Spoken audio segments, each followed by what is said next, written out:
Yo, what's up guys? James Carter TV here to release my first official 2016 NFL mock draft. Now I know those of you that have been following me are thinking, what? You've been posting mock drafts all season. Well, as I told you, those weren't official mock drafts. They were just, hey, let's have some fun, let's make a mock draft, but really there's no way of knowing what's going to happen because the draft order is going to continue to change.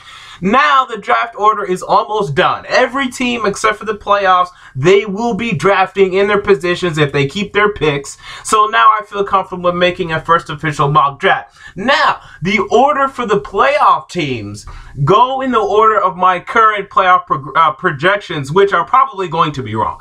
So just absorb it, just take it for what it is. This is what I see happening. I could arrange them by their records, but I wanted to have a little fun. Sue me. So the playoff teams are ranked in order of the way I see them actually finishing and ending up as of right now. So you can have some fun looking at that and you can yell at me for that. The full mock draft is in the description box. 3-round mock draft here today. Now, the third round may not fit entirely in the description box. If this is the case, and I'm sure it probably will be, that last round will be posted on my blog, jamescartertv.blogspot.com. The link will be provided in the description box. Now, for this mock draft, I'm already looking not only at your team's needs, but potential needs. I'm looking at your upcoming free agents and upcoming cap casualties that I think are likely to leave. So with that in mind, consider the fact if you're like, well, why the hell would we take this position? For example, I have the San Francisco 49ers staying at number 7, picking Laquon Treadwell. What? We have Anquan Boldin. We have Torrey Smith. Well, Anquan Boldin is 35 years old and he's an upcoming free agent, and I don't think he's coming back. So when you consider that fact, I think wide receiver is very much possible if both tackles, Ronnie, Stanley, and Laremy, Tunsil are gone, and I have them gone. You look at the Ravens at the 6th pick, I have them taking Ronnie Stanley. But we have Eugene Monroe. Well, hold on. Eugene Monroe might be a cap casualty. He doesn't want to restructure his contract. He could be gone after signing like a year ago. It's possible. Look it up. So I have them taking Ronnie Stanley. And if not, he can still play right tackle because Ricky Wagner was not very impressive last year at all. So consider potential cap casualties. I've done plenty of research on this. Trust me on this. Now, you can still yell at me. That's fine. You have the right to yell at me in the comments. I'm sure you will anyway. Now, let's start with the first pick. Now, I'm a Tennessee Titans fan, and I do not have them taking Joey Bosa. I do not have them taking Laremy Tunsil, and here's my rationale.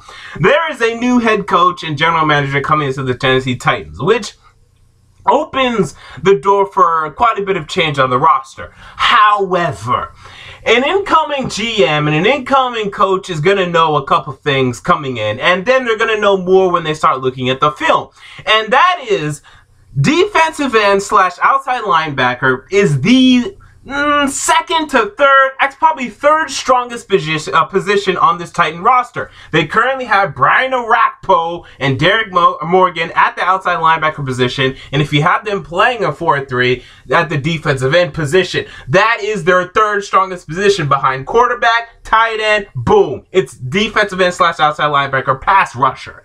Joey Bosa is not a 3-4 defensive end. I don't care what anyone tells you, he is not. He is an edge rusher. He's either a defensive end in a 4-3 defense or an outside linebacker in a 3-4 defense. I cannot believe a scenario where a head coach or general manager coming in would want to replace a player of those Derek Morgan or Brian Orakpo duo when that position group is the third best position group on the team. Then you look at left tackle. A lot of people are currently linking Laremy Tunsil to the Titans, saying they need a left tackle. They don't need a left tackle. I know a lot of you out there, Tennessee Titans fans that might be watching this, you guys hate Taylor Lewan, and I don't really understand why. Could he be better? Yes. But you cannot deny this. He's a top 15, top 12 left tackle in the NFL. He graded out that way. There was a 6-game stretch where he didn't even allow a sack in the middle of the season. He allowed one more sack at the end of the season. He went like 8 games with allowing 1 sack. That 1 sack we saw, and everybody's like, oh my God, he sucks.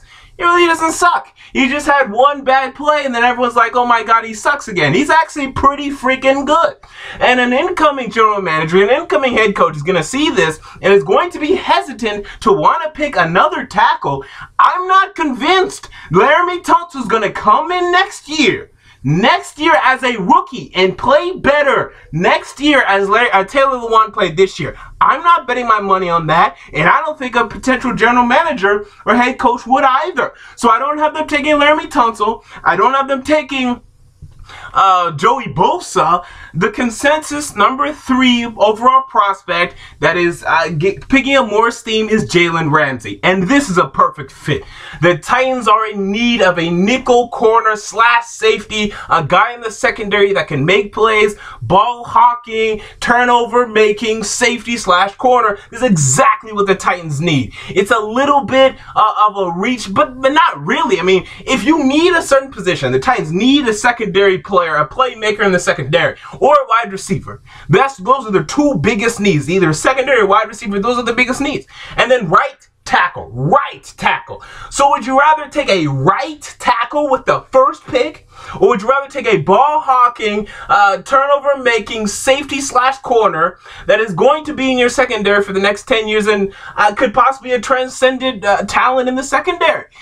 I'm going to go with Jalen Ramsey right now, and I'm going to stick with this until rumors start flying out. Right now, there's no rumors. The Titans aren't even thinking about who they're going to pick. They're worried about picking their general manager, their head coach, and etc. So we'll see how things develop over the future. But right now, this is what I think. I think they take Jalen Ramsey. Cleveland Browns, number 2, I've been taking Jared Goff. You know, Johnny Manziel's out there. They need to pick a quarterback. They need to identify whether or not it's going to be Goff, Lynch, Hackenberg. Right now, I think the leader is Goff. I have them taking Goff. Chargers, I have them taking Deforest, Buckner. Very similar to the Titans situation.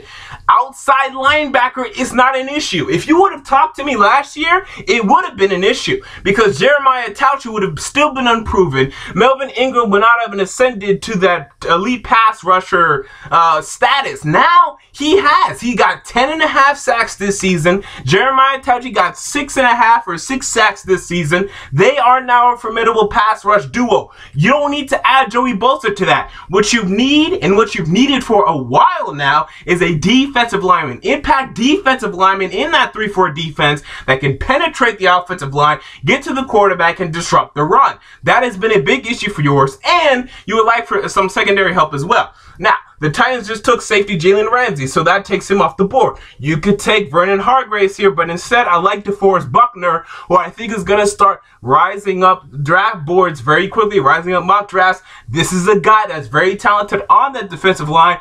Perfect fit for the San Diego Chargers 3-4 defense, and will be a disruptive force for them.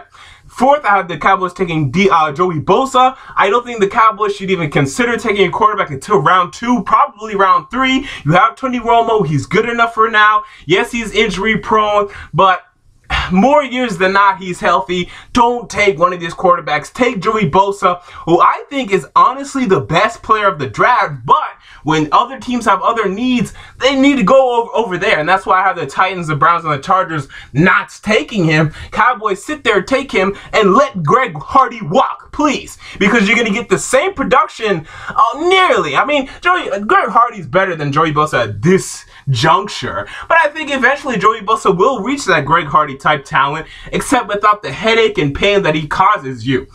Jaguars, on them taking Laremy Tunsil. Luke Jokel still sucks. You need to try again and get a tackle. I know a lot of you Jaguar fans are going to say, well, what about VH3 Vernon Hargreaves III? I think it's a little bit of a reach right here. You see this tackle, you want him, you're going to take him, I think.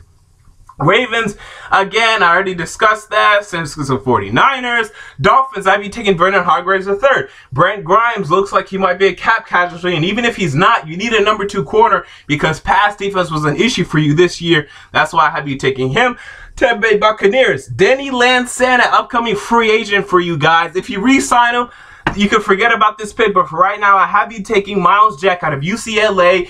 Can be a dynamic linebacker to where he's not just a coverage guy. He can get to the quarterback. He can be involved in the pass rush, not as a defensive end, but as a linebacker, even in a 4-3 defense that you run. So I really like this pick here for the Tampa Bay Buccaneers. New York Giants have you taking Emmanuel Ogbah. You know, Jason Pierre-Paul's an upcoming free agent. You need to, and Robert Ayers is an upcoming free agent as well. You need to fortify your pass rush, and I think you do it here. And the rest of the picks are down in the description box below. If you have any grievances, comments, concerns, or criticisms, feel free to comment them down below, and I will probably respond to you, and we can have a fun conversation. Until next time, James Carter TV, I'm out. Peace.